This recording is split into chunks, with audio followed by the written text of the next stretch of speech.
Habari za wakati huu mpenzi msikilizaji wa Mtungi Simulizi popote pale ulipo, ni matumaini yangu mzima wa afya kabisa. Kwa upande wangu niko salama, namshukuru Mwenyezi Mungu. Nikukaribisha katika simulizi mpya kabisa, kigongo kipya kabisa cha ukweli ambacho ni imani yangu na matumaini yangu utakwenda kukipenda. Ni mengi utajifunza kupitia historia hii. Simulizi hii inakwenda kwa jina la Dunia Duara.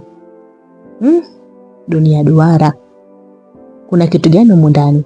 Simulizi hii imebeba nini? Kwa nini Dunia Duara? Basi nisio mwongeaji sana, nikuombe tu utege sikio lako uweze kusikiliza nini kilichomo ndani ya simulizi hii. Jina langu ni Trishi.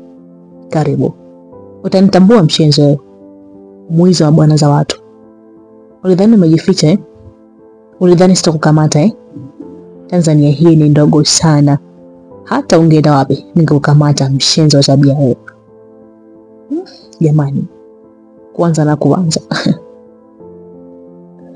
Ilikuwa ni sauti ya mama mmoja mnene mweupe aliyekuwa juu ya mamangu akimpiga vibaya sana. Mamangu akasema, nisikilize jamani, unaniumiza. Naomba sana unisikilize. Yule mwanamke akawa anasema huku anampiga mamangu. Nikusikiliza nini? Nini cha kukusikiliza wewe? Sikukwambia mimi kwamba huyu ni mume wangu? Mama alikuwa analia huku watu wakiwa wamemzunguka. Ilikuwa ni uwanjani kwetu. Hakuna mtu hata mmoja ambaye ajitokeza kumsaidia mamangu zaidi ya kumsema tu. Na wengine walikuwa majirani zetu kabisa. Mama Sophie akasema kumbe siku zote anaringa, anavibadili vitenge, anakula kuku na minyama. Kumbe atembea na mume wa mtu. Lo, kiko wapi? Mwenyewe kaja sasa. Mwingine akadakia akasema, nilisema mimi kuna siku tu yatakuwa kweupe. Jamani, mmejionea? Anajiona mzuri. Leo kakutwa. Lo, haibu. Piga huyo kwa niaba yetu.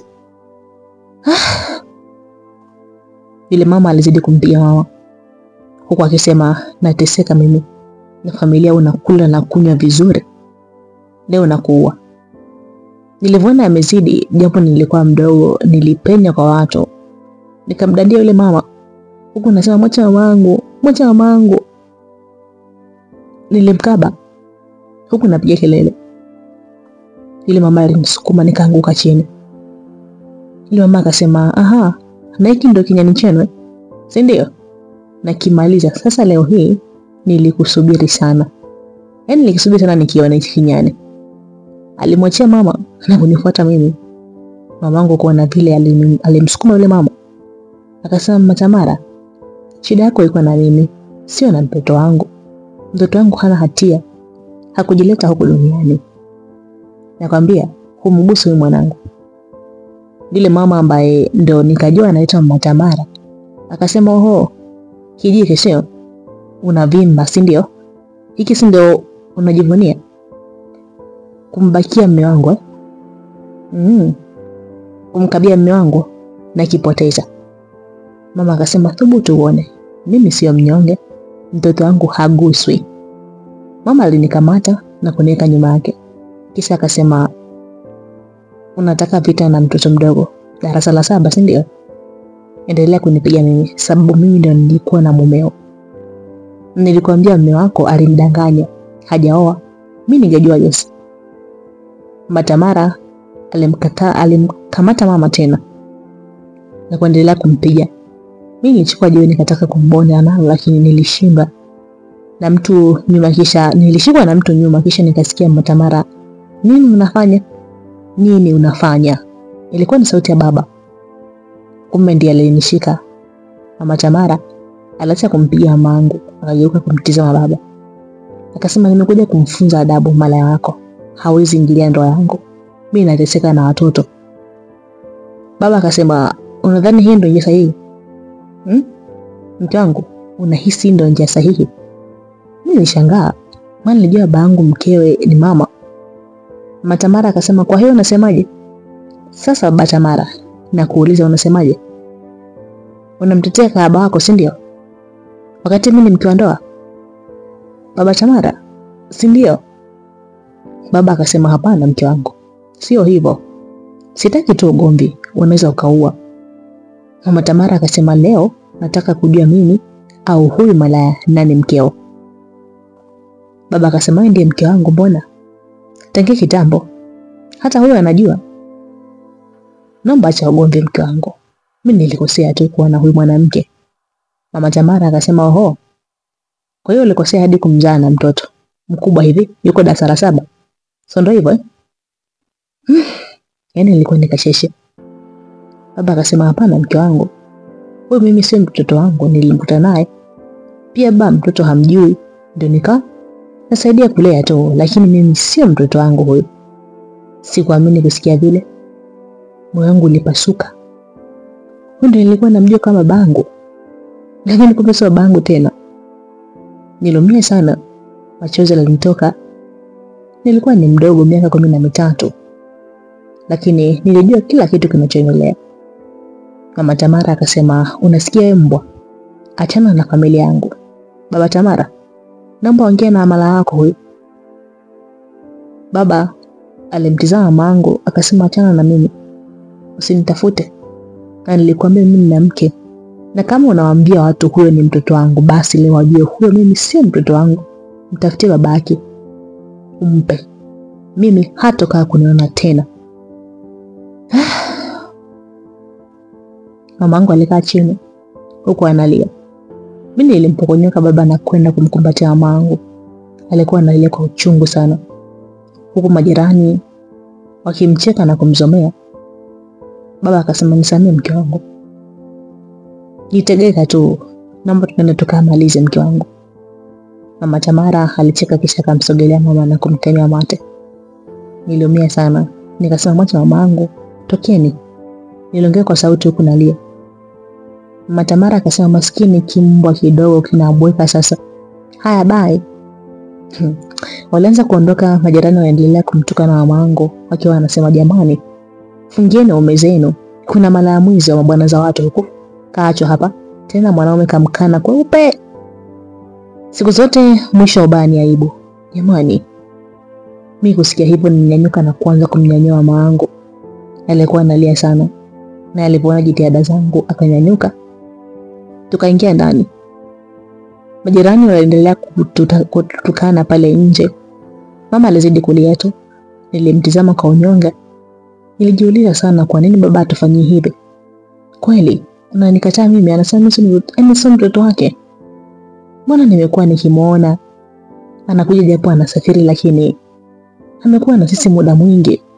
Iwaje anikane vile. Niliumia sana. Mamangu aliona mimi nina unyonge na huzuni sana. Akajifuta machozi kisha akasema mwanangu, Davin, naomba sana usilie mwanangu. Hizi ni changamoto tu za maisha. Nikajifuta machozi kisha nikasema kwa babangu mimi niko wapi? Mama akasema mwanangu Vini, nisikilize na uniamini. Mimi ni mama yako. Yule ndio babako mzazi mwanangu. Nikasema lakini ametukataa mama. Tena mbele za watu mama. Mama akasema alikuwa anakusaidia tu. Mama akasema Vini, ndio maana nakwambia mwanangu, niamini yule ni babako mzazi. Kaongea vile kukuepusha na ugomvi. Lakini hajamaanisha na najua hawezi kutuacha sawa. Nikasema kwa hiyo ana familia nyingine? Mama akasema ndio mwanangu. Na mimi mama yako nilikuwa sijui kabisa hadi nilipopigiwa simu wiki 2 zilizopita. Ndio maana ulivyoona mimi na baba yako tunagombana. Vini, nisamee mwanangu kwa haya. Mimi nikasema sawa mama. Nilimjibu maana niliona mama yangu ana huzuni sana. Mama akasema mwanangu, hata kama ni kweli ametuacha mimi na mama yako, niko hai. Nitahangaika, utasoma na nitakupa kila utakachokitaka. Sawa mwanangu. Ila jambo moja tu. Soma mwanangu. Soma kwa bidii. Nikasema sawa mama. Akasema soma sana Vini. Jua kabisa huna masaa, yani huna msaada wowote. Na mama yako ndio kama unavyoniona mimi ni maskini. Nikasema sawa mama. Mamangu alinihusia mengi sana nikamsikiliza. Majirani waliendelea kumsema mamangu, lakini mama alikuwa anajikaza tu. Siku iliyofuata mimi nilikwenda shuleni. Nilipofika nikaingia darasani. Kwa bahati mbaya sikuona mguu wa msichana mmoja ambaye ni jirani yetu. Anaitwa Sofia. Nikamkanyaga. Sofia akasema, "Hey, mbona unikanyaga? Huoni kwani lione vile?" Mimi nikasema sikuona mguu, samahani. Akasema, "Ukuona wakati una macho mikubwa mshenzi huyo. Ndio maana mamako malaya. Alifumaniwa na mume wa mtu. Na kumbe uliokotwa lione." Niliumizwa sana na hizo kauli. Nilimshika Sofia na kuanza kumpa kipigo. Nilimpiga huku nalia. Nikasema, "Huwezi kumtukana mamangu. Wewe leo nitakuua." Wanafunzi waliamulia ugomvi, lakini mimi sikumwacha Sofia. Hadi wakaita mwalimu, akaja ndio akanitoa na kutupeleka ofisini. Niliambiwa nipige magoti katikati ya ofisi. Nilipiga huku machozi yananitoka. Mwalimu Shayo akasema, Davin Elias, imekwaje unampiga mtoto wa kike?" Mimi sikuweza kuongea, nilikuwa nalia tu. Mwalimu akaja tena mwalimu Shayo yule akaja na fimbo akanipiga mgongoni akasema, "Kibure, sina kuuliza wewe." Mimi sikuweza kuongea maana maneno yalikuwa hayatoki kabisa. Nina hasira nikikumbuka mamangu kutukanwa, basi machozi tulikuwa yananitoka. Mwalimu Shayo alichukua kibako akasema, "Husemi sio? Una kibure? Sasa leo utanitambua." Alianza kunishushia bakora, lakini bado sikusema. Ndani nilikuwa siumii, fimbo yani sizisikii. Nakumbuka tu matusi ambayo alikuwa anatoka na mamangu. Na mimi kuambiwa sina baba, nimeokotwa. Mwalimu Shayo alivyoona sijibu bado akasema, "Wewe, dada yako ni ndogo kukufukuza shule. Maana sheria za shule zinasema kabisa ukipigana unafukuzwa shule. Sasa subiri hapa barua yako." Aliongea hivyo kisha akatoka. Nilikuwa na hasira sana kiasi kwamba sikujali kitu. Siwezi tukaniwa mamangu. Kisa nimemkanyaga bahati mbaya tu. Nikiwa pale nalia, aliingia Madam Neema. Akasema, "Hewe Davini, umefanya nini? Mbona uko hapa?" Madam Neema ni madam mzuri sana, mpole na anapenda sana wanafunzi. Na wanafunzi pia tunampenda sana. Na anatufundisha vizuri pia, ni mwalimu wangu wa darasa. Tena nipo darasa la 3. Nilimtizama nikajaribu kuongea, lakini kama kuna kitu kilikuwa kinaniweka bakooni. Machozi tu yalikuwa yananitoka, ninashindwa kuongea. Naonesha tu mkono kumwonyesha Sofia, halafu nashika kifuani upande wa moyo. Nalia sana, sinaelewa. Madam akasema, "Sofia, kuna nini?" Sofia akasema, "Mimi nikaa zangu tu." Yeye akawa anapita kanikanyaga. Nikamwambia, "Mbona unanikanyaga?" Akaanza kunitukana na mimi nikamwambia, "Mimi sikuogopi." Akaanza kunipiga. Mimi niliposikia hivyo moyo wangu ulizidi kuniuma. Machozi yanazidi kunitoka. Nalia sitoi sauti. Lakini nahema kwa nguvu, sinaelewa nini? Naelewa jamani. Yaani kama kifua kinataka kupasuka. Maana kinapanda na kushuka. Madam akasema, "Unaongea ukweli wewe?" Mimi namjua Vini kitambo sana. Ukorofi huo hana, na hanaga maneno wala matusi. Imekwaje leo? Sofia akasema, "Ndio hivyo madam, ni mkorofi." Madam alinitazama mara Mwalimu Shayo aliingia na kiboko. Akasema, "Andika barua hii hapa. Kile makosa yako. Hapo unafukuzwa shule." Madam Neema akasema, "Mwalimu Shayo, namba ile jambo tulifuatilia sana. Mimi ni mwalimu wa darasa huyu mtoto. Kwanza ni ana akili sana. Na unajua tunamtegemea. Pili, huyu ni mpole sana. Hana maneno wala shida. Yaani hanaga shida na mtu.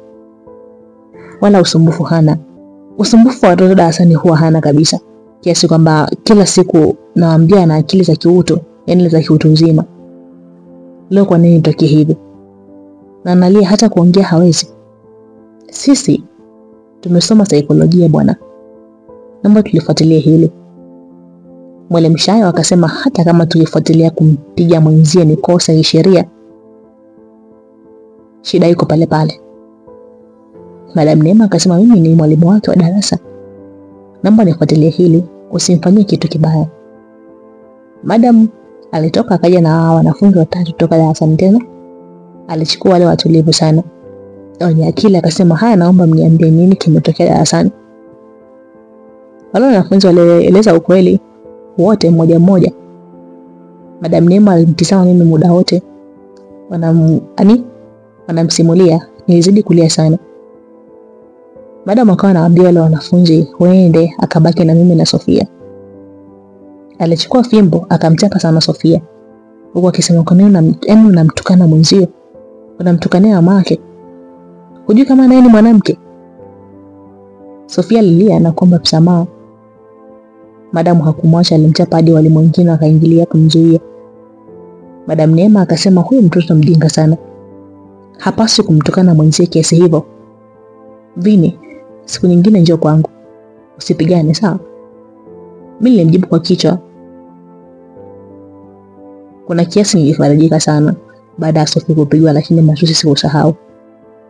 Mwalimu Shaka akasema adhabu lazima, lakini atamwagilia kiunga cha kwenye bendera wiki nzima. Na wewe Sofia utalii kichwa cha walimu wiki mbele. Tukaambiwa twende. Nilianza kutumikia adhabu, lakini bado wanafunzi wenzangu walikuwa wakinisema na kunicheka sana. Wanasema mama yangu alifumaniwa kapigwa.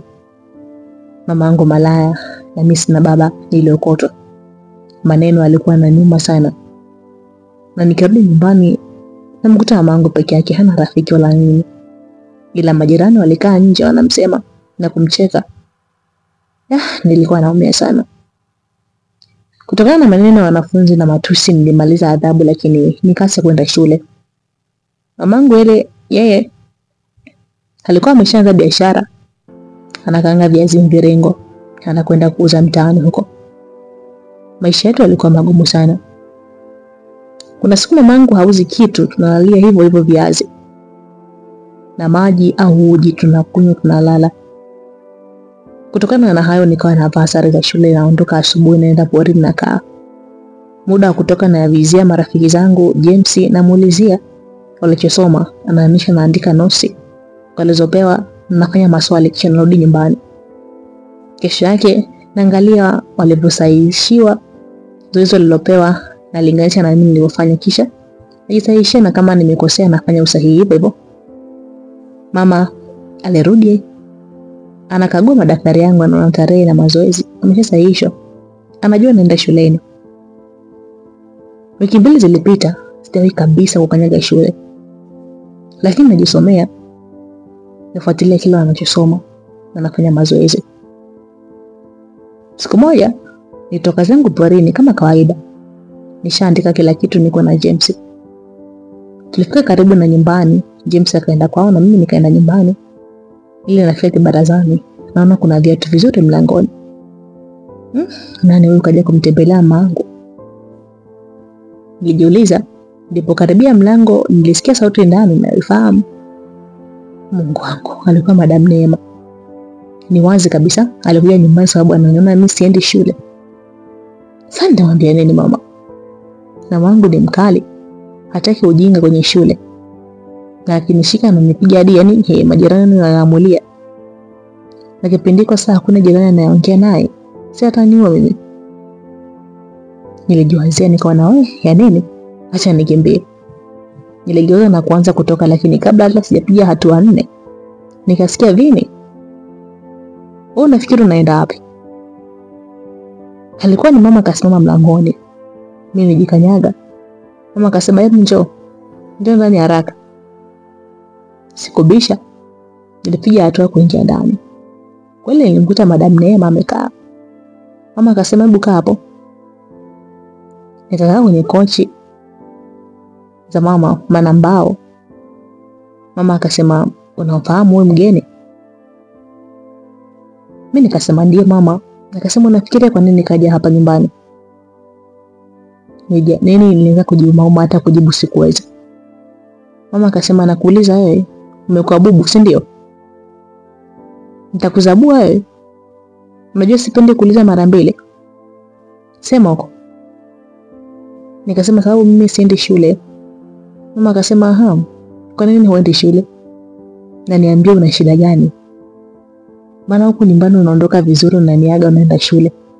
na narudi nafanya zoezi. Kazi za shule umeshazifanya. Nataka ukweli, usinifikirie. Yaani usifikirie hata kunidanganya. Vini, unajua hali ya maisha yetu. Unajua kabisa. Unaona mama yako anavyohangaika, wewe usome lakini kumbe shule huendi mwanangu. Unataka kuacha shule?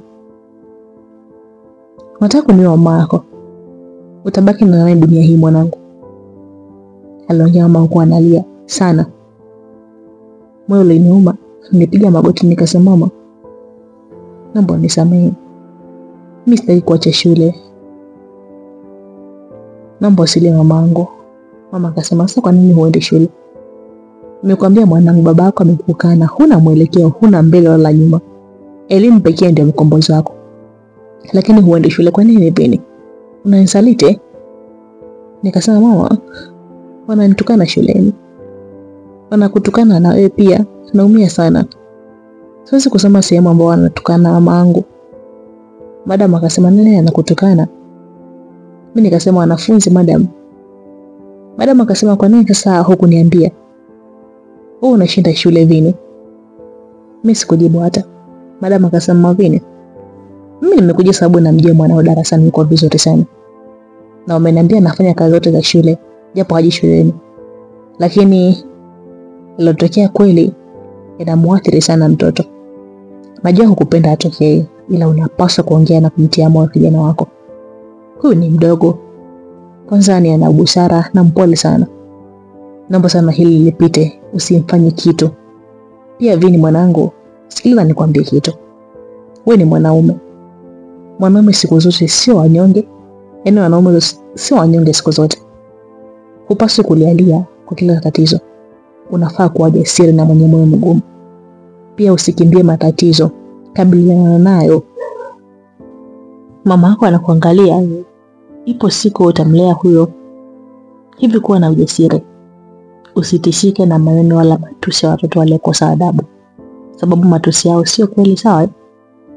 Kwani mtu kutokana anatoboka? Nikasema hapana. Akasema saje. Wacha kutokane, watafika muda watachoka tu na kuacha wenyewe. Ila wewe kama mwanaume kuwa jasiri sawa. Nikasema sawa. Akasema mwanaume mwamba kabisa, hata ichozi lake ovyo. Usilelie sawa. Nikasema sawa. Akasema nakuomba uje shuleni, soma kwa bidii utimize malengo yako na ufariji mama yako anayekuhangaikia. Maana maisha unayotafuta si yake, ni yako sawa. Nikasema sawa madam. Basi walinihusia pale, mama akaandaa soda, madam akanywa. Kisha akaaga. Mama akamsindikiza.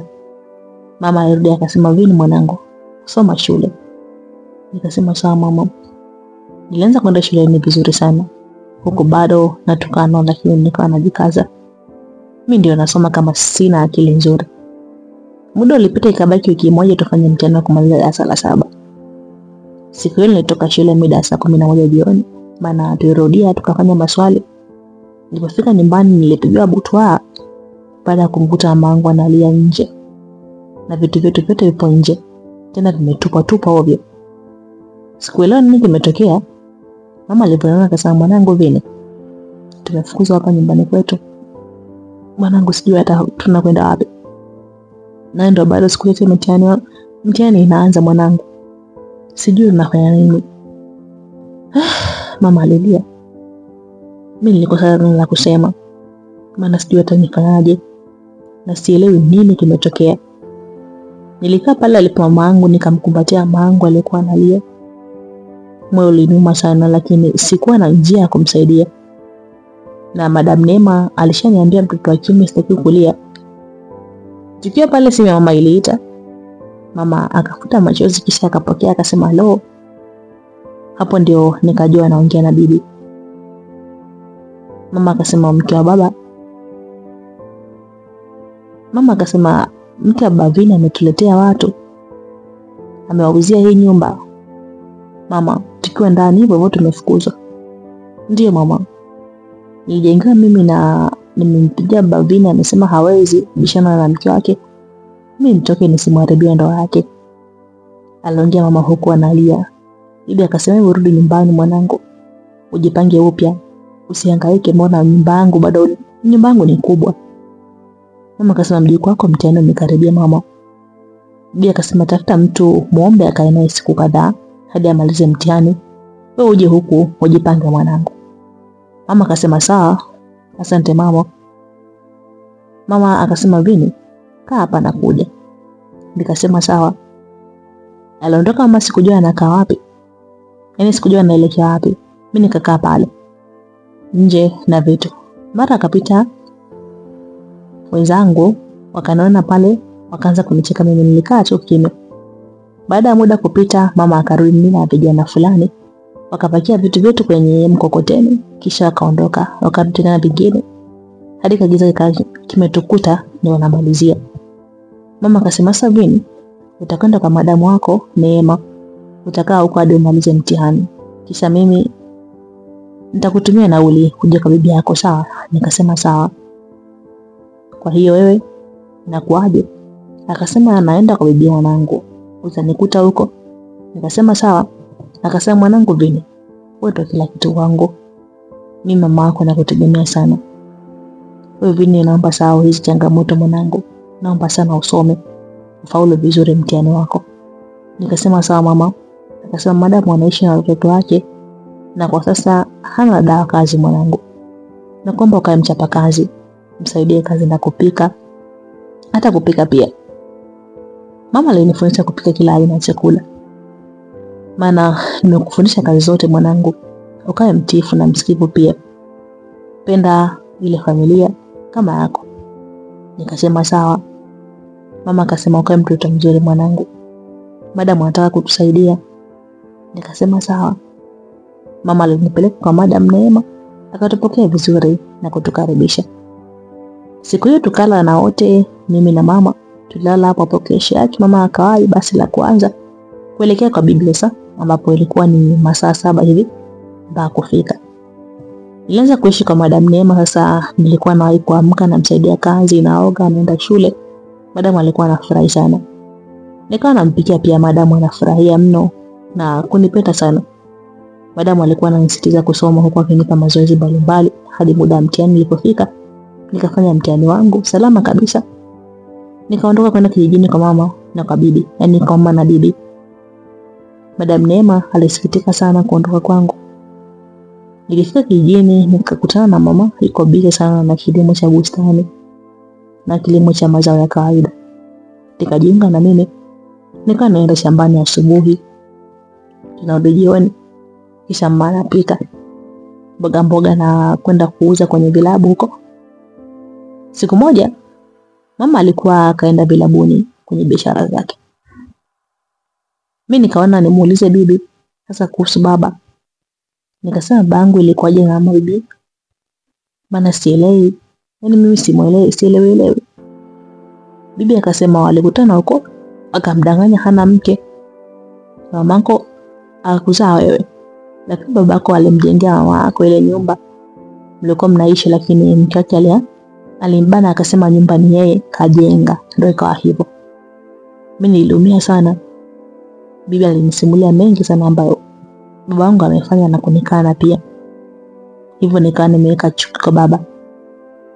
Siku zilikwenda, majibu yalitoka, nikawa nimefaulu vizuri na kupelekwa Mzumbe sekondari kwa ajili ya kuendelea na kidato cha kwanza. Mamangu alifurahi sana, akasema mwanangu, Mzumbe shule nzuri sana na pia sio mbali sana na nyumbani, hapa wote tupo Morogoro hivyo. Naomba sana ukasome mwanangu, maana nitahangaika sana ili usome. Nikasema nitasoma na kuahidi. Mamangu siku hiyo alichoma kuku hapo nyumbani, alipika na wale akasema tunasherehekea matokeo yako mwanangu. Baada ya kupika, mama aliandaa chakula kwa nje barazani, tukaanza kula huku tunaongea. Ghafla mjomba Lute akaingia. Akasema mbona mnakula kuku na msemi? Mama akasema karibu ule. Mjomba akasema najua tu mama Vini mchoyo sana. Hapo umechukia nimekuja. Najua kabisa hata ukinikaribisha kwa chakula chako nimekuja kwa jambo moja tu. Kuuliza unaondoka lini hapa. Maana nakuona kabisa kama unataka kumuoa ama upate hii nyumba. Mama Vini ulijifanya una mwanaume tajiri. Kwani yupo wapi? Ulikuwaga na pesa na sisi tulikuwa unatuona kama vichefuchefu. Imekuwaje sasa hivi? Hatutaki kukuona hapa kwa mama yetu. Ushakaa sana. Unamnyanya sana mama yetu. Ondoka hapa. Na huyu mtoto wako bwana, vinginevyo tunaona vibaya.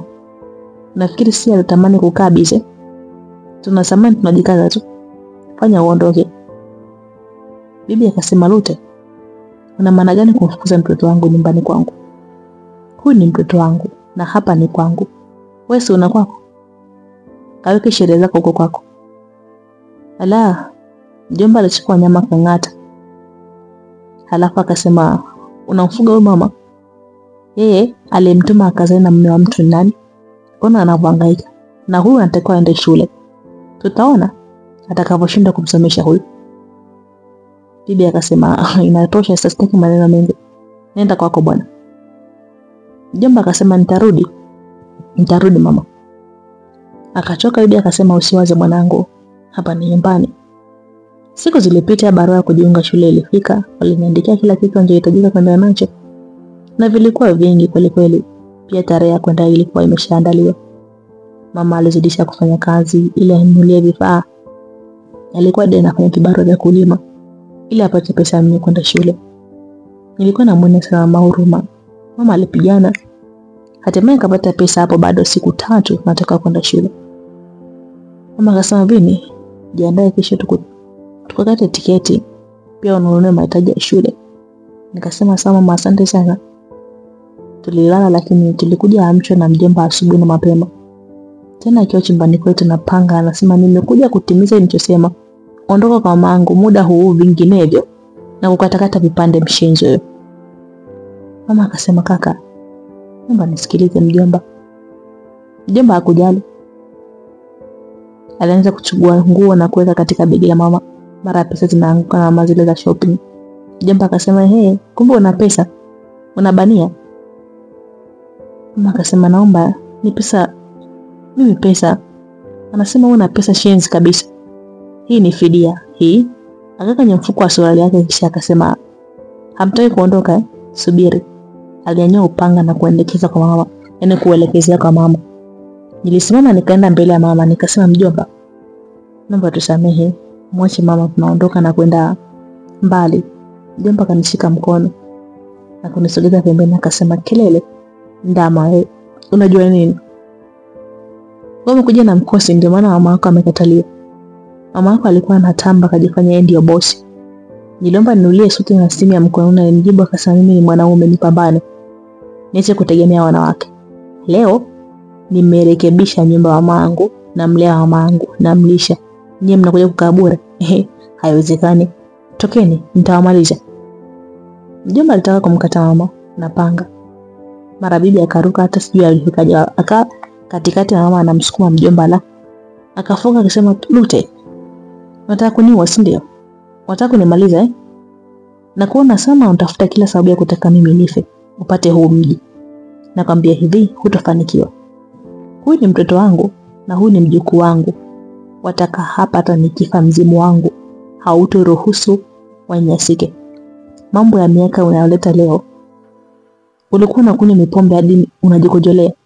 Ufanye kazi, watoto wako wanashinda njaa hadi unapata kwa shakoo. Mimi na huyu ndugu yako tunangaika leo kapata na shida, unajifanya mjuaji. Nitakuvulia nguo ukome.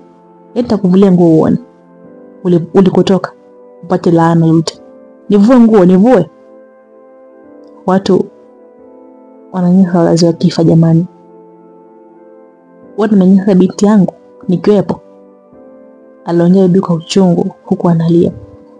Akasema mume wangu angekuwepo asingekuwa anatokea haya. Usingenipanda kichwani mimi. Wewe Lute, ujane huu mimi nimekumbuka mume wangu. Alilia bibi. Mjomba Lute alitoka nje haraka. Bibi yangu aliendelea kulia, mama alikuwa analia naye. Mimi nikawa nabembeleza pale. Mama akasema, mama asante kwa kunisimamia. Najua naumia, nisamee kwa kufeli maisha mama. Lakini naomba muda huu nitahama nikapange. Bibi akasema hapana. Kwani kitovu chako kilifokiwa hapa? Ukae hata ukitaka kuzeeka hapa. Hakuna kukufukuza hata nikifa. Mama akasema, lakini mama, Lute kachukua pesa zangu zote. Maskini mtoto wangu anaendaje shule mama? Na amenishikia panga. Nusu anikate na ukate naye pia. Vita hii hadi lini? Nitapanga jirani yule na kusaidia kazi mama. Bibi akasema, amechukua pesa Subiri. Alitoka bibi yangu spidi. Mimi na mama tukaa tunamfuata nyuma. Huku mama anaita mama, anasema, mama, usiende. Bibi hakujali. Alinyosha hadi kwa mjomba, akamkuta nje anaona visu vyake. Ananua visu vyake, maana anafanya biashara ya kuchonga na kutengeneza visu. Bibi alishika kitenga akaangusha chini, kisha akainama na kushika pindo za gauni lake akasema, Lute, nitavua hii nguo kama hutompa dadako pesa zake. Mjukuu wangu aende shule. Nakwambia nitavua hii nguo nitembea kijiji kizima. Nikikulaani wewe. Nimechoka mambo yako. Ulikuwa unaendalisha kila siku ukiwa unalewa. Hadi unajinyea. Unaimba na kutangaza yeye ni mtoto wa nani.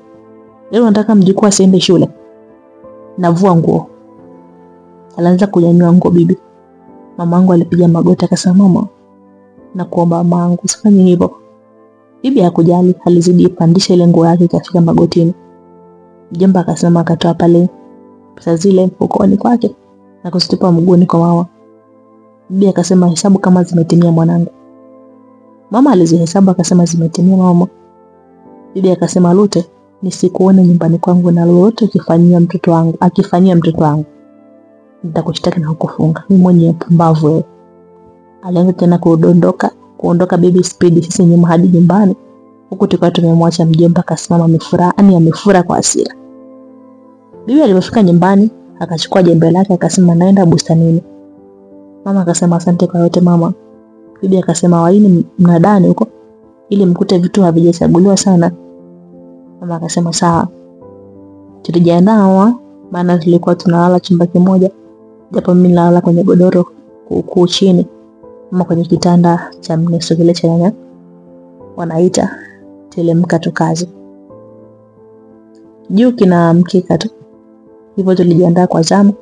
Tulikwenda mnadani. Mama akaninunulia vitu alivyoweza vingine, aliacha na sare ya shule. Alinishonea pea moja tu.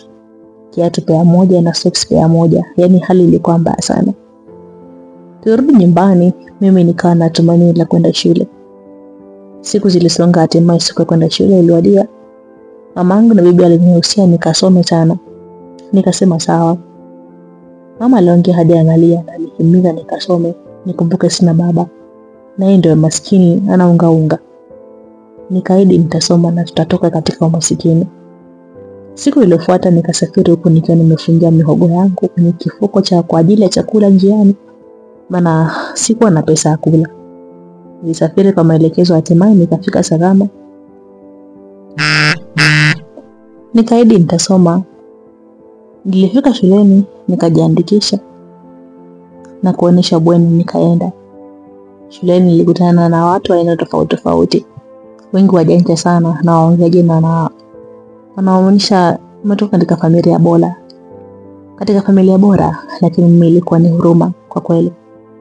Baada ya kupokelewa wiki ya kwanza shule ilikuwa kuonesha maeneo na kufundisha Kiingereza. Kisha tukaanza masomo. Yaani ilikuwa ni shida kwa kweli. Mimi nilikuwa na sare za shule pamoja lakini sikuwa mchafu.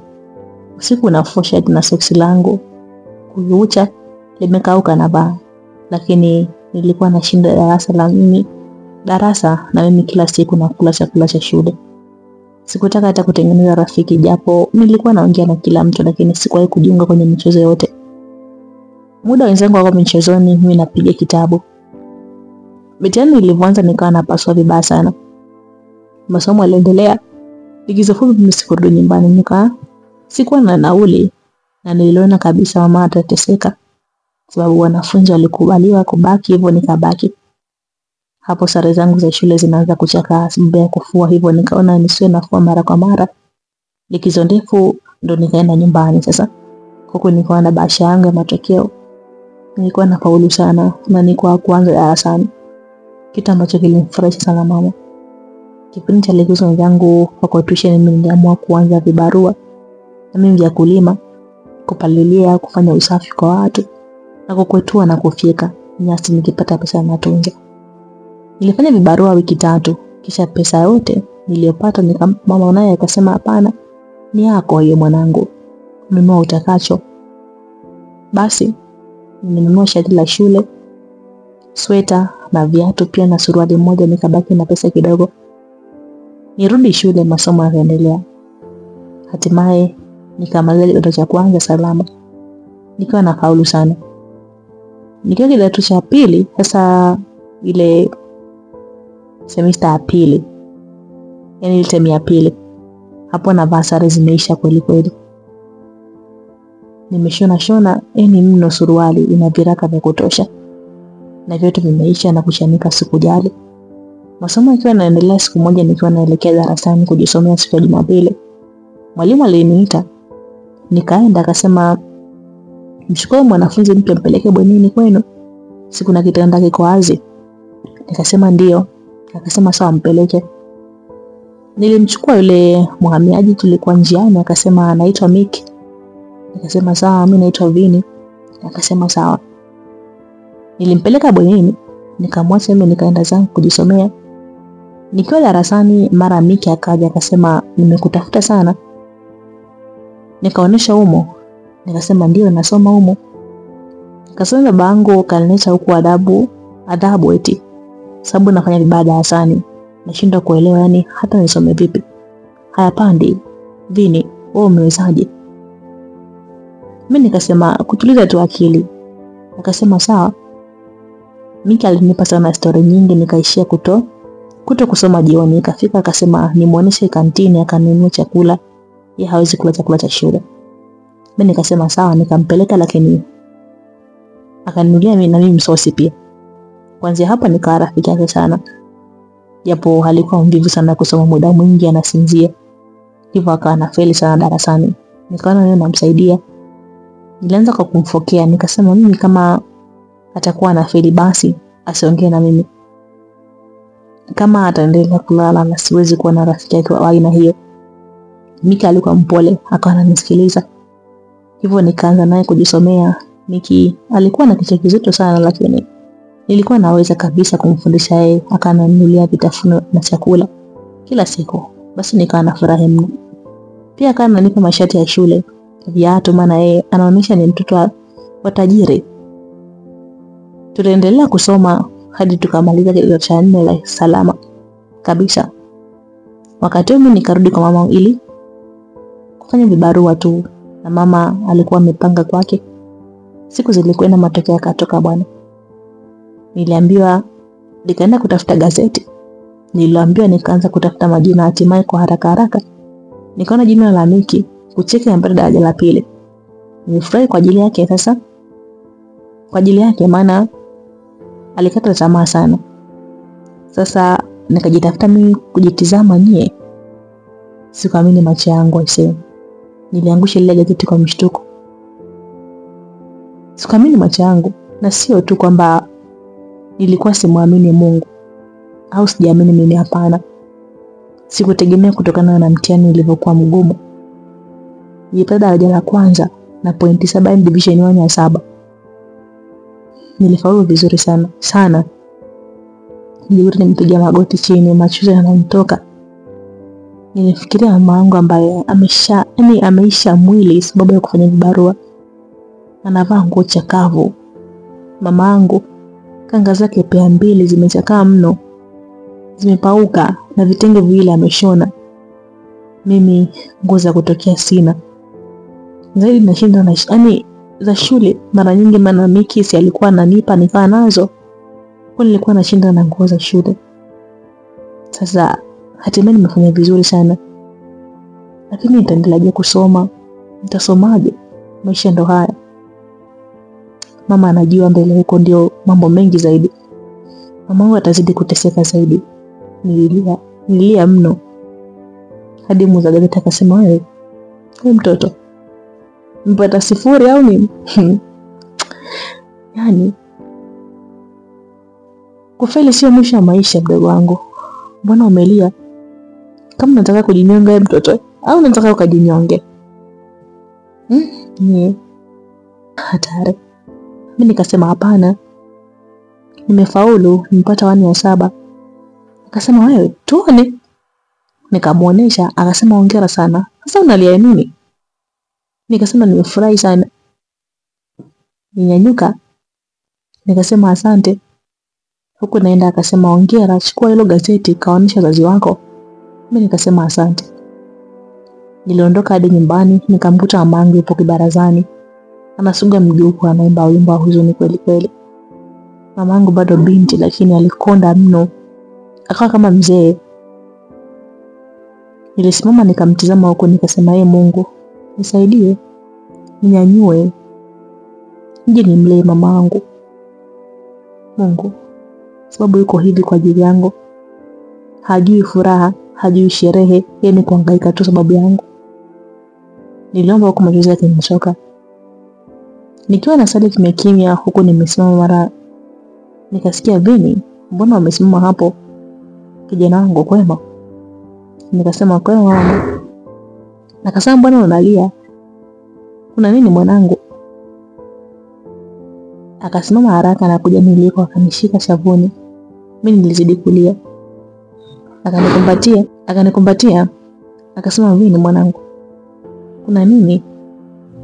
Mamako nina wasiwasi, ongea mwanangu. Nikasema mama, mwanangu nimefaulu sana mtihani wangu mama. Na uhakika ukienda kidato cha 6, ncha 5, ncha 6. Mama akanitazama akasema mwanangu kweli? Nikasema ndiye mama. Gazeti ile hapa. Mama ona. Nilimuonesha mama. Mama wangu alisoma mara mbili kisha akapiga magoti akasema Mungu wangu, asante. Asante babangu. Umesikia maombi yangu. Mimi mwanawe, Mungu wangu. Niliamka kila usiku nikikuomba unisaidie mwanangu afaulu. Umenitendea Mungu wangu. Asante Mungu. Aliongea mama huko amenyosha mikono juu, machozi yanamtoka. Kisha akanyanyuka na kuanza kuimba huko akizunguka anasema anajibu maombi. Yaani kama kale kaimbuka amejibu maombi. Amejibu kwa wakati Bwana. Yaani hivyo, jamani mimi sijui kuimba. Mara akanikumbatia huko anaimba. Mimi nilikuwa na furaha pia. Mara akasema mwanangu, sio na wasiwasi. Shule utaenda. Mwanangu, Mungu wangu ni muabudie. Hawezi nijibu maombi yangu, halafu akaniacha njia panda. Hawezi. Utakwenda shule mwanangu, ondoa shaka. Ondoa shaka Vini wangu. Nikasema asante mamangu. Mama akasema kaa hapo, nakuja mwanangu sawa. Nikasema sawa mama. Mama aliingia ndani kidogo mara akatoka mbio huko akiimba. Niwaanza nilifurahi sana mamangu. Mimi nilikaa na furaha. Maneno ya mama kuwa nitakwenda shule alikuwa faraja sana kwangu. Baada ya muda alikuja mama na bibi, huku bibi akiwa na jogoo mkubwa sana mkononi. Nilisimama, bibi akasema mume wangu Vini, umenifurahisha mjukuu wangu. Yaani umenifurahisha na bibi yako. Umemfuta machozi mama yako mjukuu wangu. Nakubariki, utakuja kuwa na maisha mazuri sana mjukuu wangu sababu wewe ni lile jiwe ulilolikataa waashi. Usome mjukuu wangu, ufike huko mbele uje upate kazi nzuri. Mlee mama yako. Nikasema amen bibi, nitasoma nitawalea wewe na mama wangu. Basi walimba na kucheza. Bibi akasema nimekuletea kuku huyu, ujilie mjukuu wangu. Nikasema asante bibi. Basi mama aliandaa maji, mimi nikachinja kuku. Mama siku hiyo alipika chenga za wali. Uwezo wa mchele mzuri atakuwa nao kipindi hicho. Basi tukala na mama wa bibi yangu, nilifurahi sana. Siku ilipita, hatimaye siku zikapita. Nikapata barua kupitia shule ya msingi ya jirani, maana ndio box niliandika kwenye taarifa zangu. Barua hiyo ilikuwa uchaguliwa kujiunga na kidato cha 6. Shule iliyopo mkoani Mwanza huko. Ile barua ilinisikitisha maana uwezo wa nauli kwanza kwenda huko Mwanza ndio mtihani. Mamangu alipona alikosa kabisa raha, lakini akasema utaenda mwanangu hata iwaje. Tulipanga mikakati tukawa tunafanya vibarua zaidi mimi na mama yangu ya kulima. Mimi nikitoka kulima na baba mizigo stendi au kwenye magari ya mizigo napakia na kupakua. napata pesa kidogo hadi mikono yetu ilikuwa inachumbuka, lakini hata pesa ilikuwa haifikia nauli. Siku moja ilikuwa Jumapili, hapo bado wiki tu nataka kwenda shule. Mama akasema twende kanisani mwanangu, tukamwombe Mungu atusaidie, maana hili jambo naona inakuwa gumu mwanangu. Mimi nikasema sawa mama. Tulikuwa na kawaida kwenda kanisani sana kila Jumapili, na kidogo chetu tunatoa sadaka. Tulikwenda tukasali mchana, tukarudi nyumbani. Japo mamangu alikuwa na mawazo sana, hana raha kabisa. Aliingia jikoni na kuanza kupika. Mimi nikiwa nimekaa kibarazani nikiwa na wazazi wangu, mara nikasikia hodi, Mavini hodi, kuna ugeni. Nyumba aliyopanga mama ilikuwa ndogo tu, ina bati chakavu sana. Tumeweka tofali upepo usiyezue bati, na ina chumba sebule. Mimi nalala sebuleni, na nje ndo kuna kijiko ambacho mama alijengea miti na haikuwa na wigo. Hivyo mama alivyoita mimi kutizama, nilimwona jirani yetu akija akiwa ameongozana na mtu. Sikuamini macho yangu, nilihisi naota kumwona huyu mtu hapa. Nilijikuta nimesimama huku machozi yananitoka. Jamani, huyu mtu alikuwa ni nani? Huyu mtu amekuja hapa kufuata nini? Mbona huyu kijana ameshtuka sana? Basi, mpenzi msikilizaji, nikusihi tu usikose kufuatilia sehemu ya pili ya simulizi hii inakwenda kwa jina la Dunia Duara. Jina langu ni Tracy, ama unaweza kuniita binti wa Malavi Davi. Asante sana.